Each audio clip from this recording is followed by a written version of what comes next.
Welcome Prince Institute. Legal matter, latest legal matter. Ready? Start.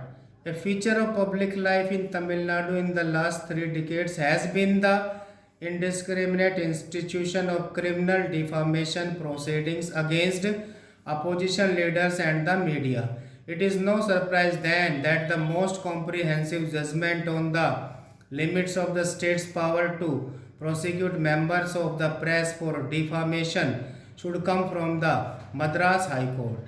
The verdict of Justice Abdul Qadir, causing a series of defamation complaints filed since 2011-12, is remarkable for applying a set of principles that would firmly deter the hasty and ill-advised resort to state-funded prosecution on behalf of public servants. The first principle is that the state should not impulsively invoke provisions in the Criminal Procedure Code to get its public prosecutor to file defamation complaints in response to every report that contains criticism. The court deems such impulsive actions as amounting to throttling democracy. It advises the government to have a higher threshold for invoking defamation provisions.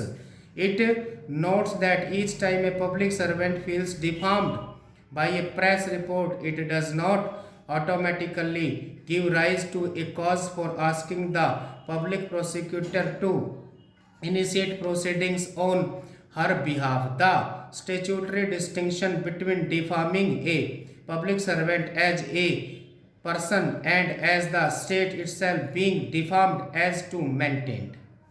Justice Kudos goes on to fault the government for according sanction to the initiation of cases through the prosecutors without explaining how the state has been defamed. He cautions prosecutors against acting like a post office, nothing noting that their role is to scrutinize the material independently to see if the offense has been made out and if so, whether it relates to a public servant's conduct in the course of discharging official functions or not before filing a complaint. So, the court finds that many were cases in which public servants ought to have filed individual cases.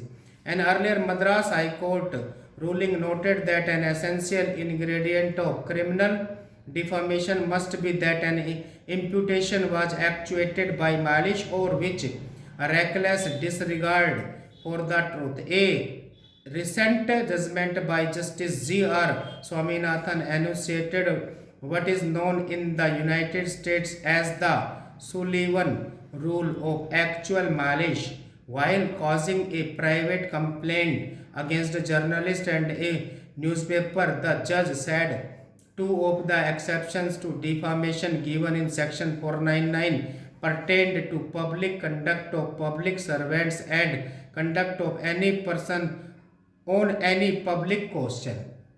And this implies that the legislature itself believed that unless it is demonstrated that reporting on a public servant's conduct or on a public question was vitiated by malice, the question of defamation does not arise, and that even inaccuracies in reporting need not occasion a prosecution for defamation. Within a matter of days, the High Court has struck two blows for free speech and press freedom. Stop